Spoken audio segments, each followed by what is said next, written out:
I watched a TV show called Ripple, and in the opening scene, this young woman was in a high rise on her deck, and she looked off longingly into the night sky. She just looked off into it like she was wishing and wanting something. And she picked up a pebble on her deck and she set it on the deck's railing. And it fell. It fell off the railing and it hit down below. It hit a man on his head. And it caused a cut and drew blood. And the pebble fell on the ground, and eventually the pebble got kicked down the road and it wound up in the park. And the next morning, a young lady was going out for a jog, and she was a producer, a talent scout, and she had recently lost her job because she hadn't brought in any talent in a long time. And she was going for a jog to burn off a little steam after losing her job. And she's out there running, and her foot happened to hit the pebble a certain way. She came crashing down, and she bruised her knee. And as she got up and hobbled over to the bench and sat down on the bench to tend to her knee, she heard this voice singing. And as she heard the voice singing, she thought, who's that? Eventually, all their lives connected. The man who was hit on the head, he owned a bar. And the young woman got a gig. The young woman who placed the pebble on the deck got a gig playing at the bar. And the woman who had just lost her job became her producer. A single pebble rippling through the lives of strangers. And like the pebble, our thoughts and our actions carry weight. And think about that. Now, when I say that our thoughts and our actions carry weight, I want you to understand, I'm not saying carry weight as in a burden. I'm not saying carry weight as in it brings us down, it causes pain. I'm talking about weight as in our significance, because our actions and our thoughts creates our tomorrows. Our thoughts are our internal states. They are the power, the energy, the force behind things. We've heard and we know that our thoughts bring our existence, brings things into our existence. Our thoughts create things. Now, with that in mind, I want you to imagine your thoughts from this past week. Your thoughts were like bricks, and they built a mental, spiritual house. Think about what type of house, mental house, did you build from your thoughts? Do you see a house of light and airy? Or do you see a house of judgment, doom and gloom? Is your house airy and filled with words like I love you and contentment and happiness? Or is it weighed down with anger and hatred? A house clogged up with judgment and bitterness cannot provide a drink to a thirsty neighbor. When we harbor anger, when we harbor hatred, our spiritual foundation becomes heavy and disruptive. But a house built on a foundation of implementing God's laws allows our house to withstand the storms of life. Know that we must be mindful of our thoughts because this is how we create our realities. But also know that our houses are not standing alone. Your house is there, mine is here, another is way over there, and we're all disjointed, not connected. No, that's not how our houses work. We share a collective foundation. We're not lone houses sitting by themselves.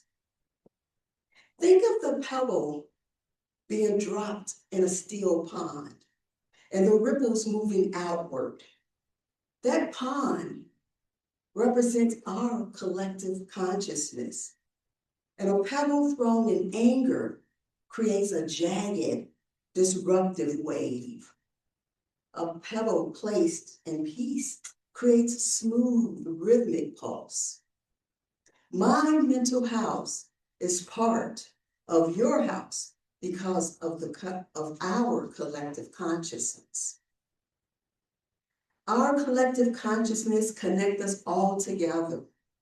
It allows us as co-creators with the divine to add to the world of our frequency of healing, one ripple at a time. I think about Burt Bacharach. He said, what the world needs now is love, sweet love. That's what we need, one ripple at a time. We can touch each and every one of us, one ripple at a time. So think about that small act that we can do. If we drop our pebble in a heart with a heart of light, we can trust that our pebble will eventually be the ripple of love and healing, even if it causes a bruise along the way. The pebble that was kicked down the road, it caused bruises, but eventually it led to a solution. Think about every time we choose a smile over judgment. We aren't just being nice. We are raising the positive vibration for us and for others. Our smile can brighten a stranger's day, causing them to pay it forward, leading them to the next step, to a door being held open for someone. Then an act of grace in HR, and eventually someone being hired right on the spot. The ripple effect, we have to think about that. We often think that small smile meant nothing, but it could mean much to someone who is struggling in that moment. Think about this. In a still pond, if you drop one single grain of sand, it still causes a ripple. Our acts of positivity can be the ripple that sustains a stranger in their darkest hours. So the question isn't whether we are making ripples in our collective consciousness, because we are. The question is, what is the vibration of the ripple that we're leaving? Our thoughts and our actions shape our realities. That either increases the vibration and uplifts, or decreases and lowers the earth's vibrations. The young woman on the deck didn't just create her own career. Her pebble created a talent find for the producer and a successful night for the bar owner. This intersection of our thoughts and our actions, of our collective consciousness, and the seen and the unseen, all of this intersecting, these acts are governed by the law of correspondence. Now, the law of correspondence is a bridge between the seen and the unseen. And it reflects our internal state into external reality. As spiritualism's pioneer, Andrew Jackson Davis noted, this law ensures that the above, which is the spiritual and the mental, is in harmony with the below, which is the physical and the material. The law of correspondence tells us that our outer world reflects our inner state. Our inner state reflects our outer world, as above, so below. If we want to change our below, our circumstances, we must first adjust our above.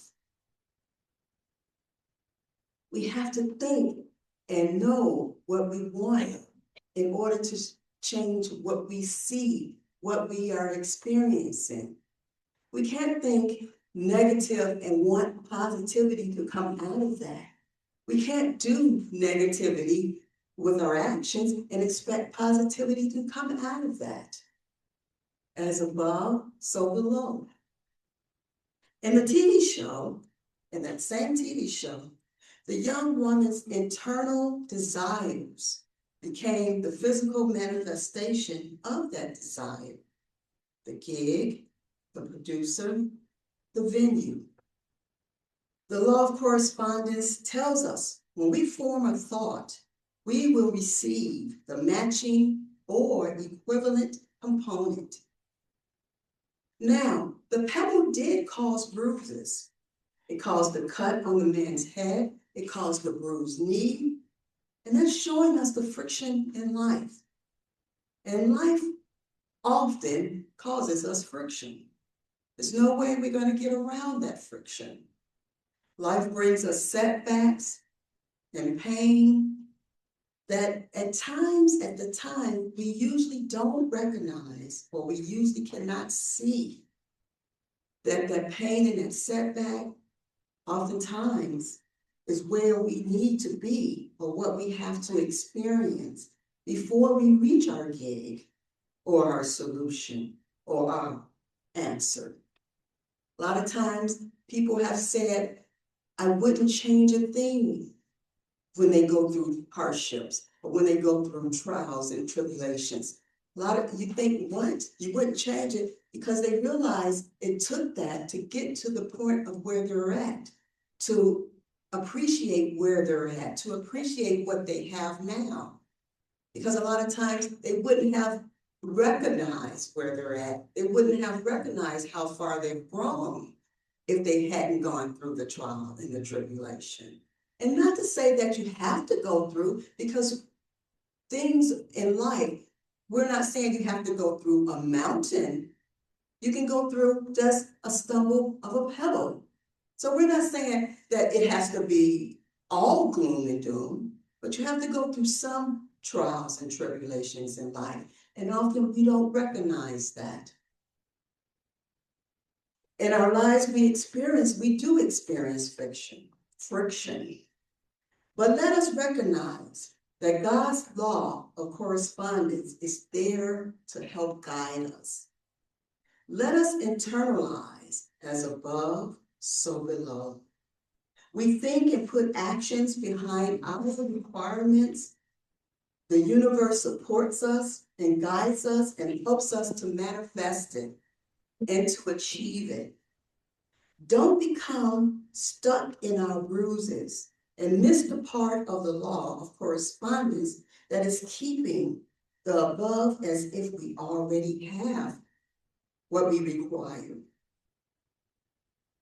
Do not become discouraged when we do not see immediate results. The pebble was kicked down the street and it caused bruises before it led to solutions and answers. So when we encounter our setbacks, stop and ask, is this my pebble being kicked toward my solution? Because remember, our thoughts and our actions carry weight. Bless you.